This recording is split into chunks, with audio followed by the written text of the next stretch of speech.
Welcome to this week's video. I'm Aaron Ross, and today I'm currently in Brown County State Park in Indiana, where there is a lot of hills, and I am trying to make a photo that I think I'm going to need to bracket and blend in post. And I wanted to bring you along with how I do that, especially just using the iPad. So first up is actually taking the photos.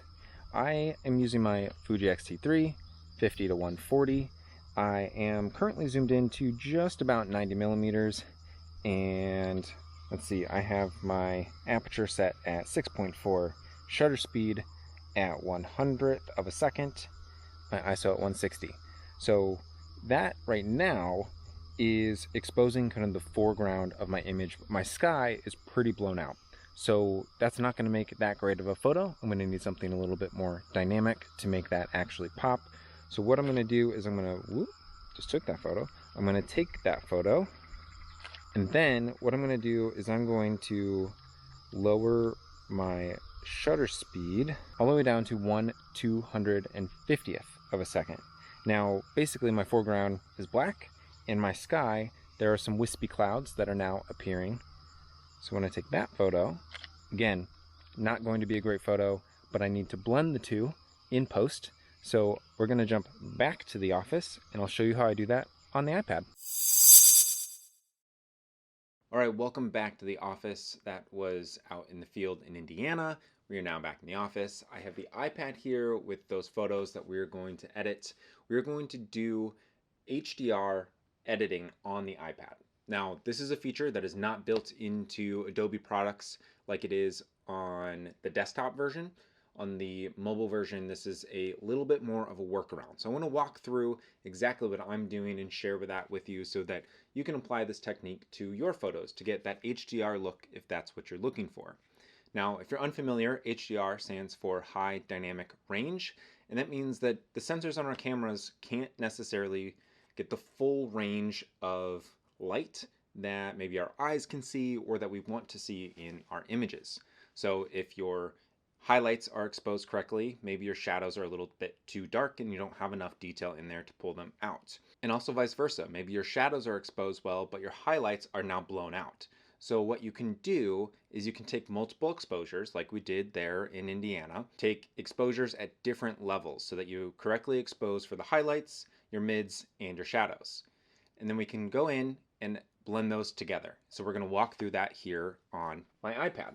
So first, I have them in Adobe Lightroom. I'm going to do a little bit of editing here on each image for the part of the image that I want to then blend into my final solution. So starting with the lowest exposure, the darkest frame, what I'm doing here is this is exposed for the highlights. So when I'm editing this, I want to make sure that my sky, the highlights, are exactly as I want them to be. So I'm going to start all of these with a preset. Now these are some presets that I've created for myself over the years and just kind of different looks and feels that I like.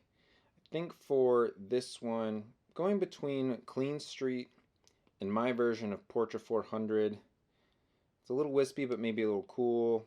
I like a little bit more of the detail there. That's a little grainy, but we can pull that back. So now that I have that, I'm going to go in and start tweaking some things. Again, just to get that exposure where I want it. Now, I'm not going to walk through a full editing tutorial here. I have a couple of videos on the channel where I do that, where I walk through, fully edit some images, how I do that here on the iPad using Lightroom and a couple of other tools. So I will link one of those up here for you. Now, to me, that is probably roughly where we're going to leave it. Maybe warm it up just a tad and push some of these other colors just to have them there. So that is how we're going to edit the highlights of this image. So what I'm doing here is I'm ignoring everything in the foreground. All of the forest that I'm looking at there, I'm ignoring all of that as I edit this image. Obviously, that's super dark and not really a great photo. So I'm going to pull that from another image. So what I'm going to do is I'm going to take these initial edits, copy them over. So I'm going to paste those edits in, and now what I'm doing is I'm ignoring everything in the sky and I'm only focusing on my foreground. Now, I don't love the way that looks. I actually might go back and try a completely different preset on that foreground. Let's try that portrait. That's probably a little bit better of a starting place.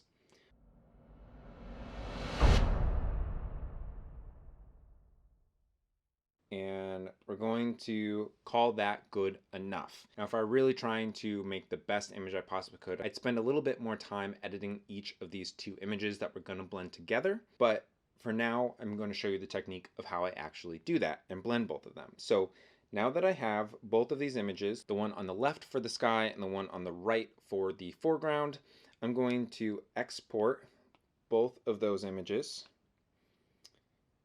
to my camera roll, and then we're going to go ahead and move over into Photoshop. Now, Photoshop on the iPad is not necessarily a app that I recommend to a lot of people. It's one that I think is pretty limited in its feature set at the moment, but this does provide me an opportunity to blend these images in an HDR sense that is not done in Lightroom like it is on the desktop. So I'm going to go ahead and create new. So now that I have my Photoshop project open, we're going to go ahead and import both of those photos. And in this case, it really doesn't matter which one we import first. We can change the layers later. So now we have both photos here in our Photoshop project. You can see both of those layers on the right-hand side.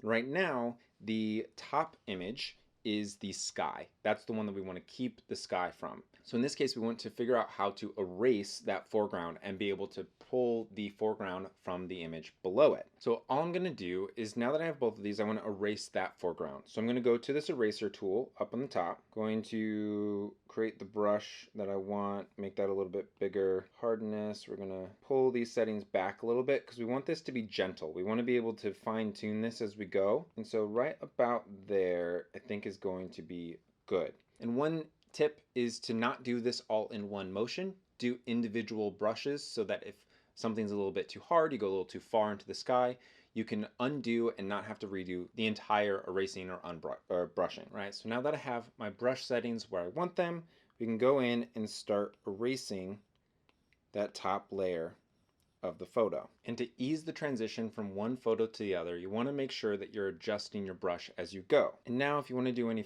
additional fine tuning to this image, you can also export from here, save our image, go back to Lightroom, re-import. Again, we can do all of the edits that we would want to do normally. So there you go. That's how I approach doing HDR images on an iPad. It's a little bit more manual, a little bit more tedious, and can get you mixed results depending on the image, how hard of a transition it is from your shadows to your highlights. But play around with it. Let me know what you think. Is there a different way that you're doing this? Is there a different app that you've used for HDR photo editing? But until next time, I'm going to go make something. I hope you do too, and we'll see you in the next one.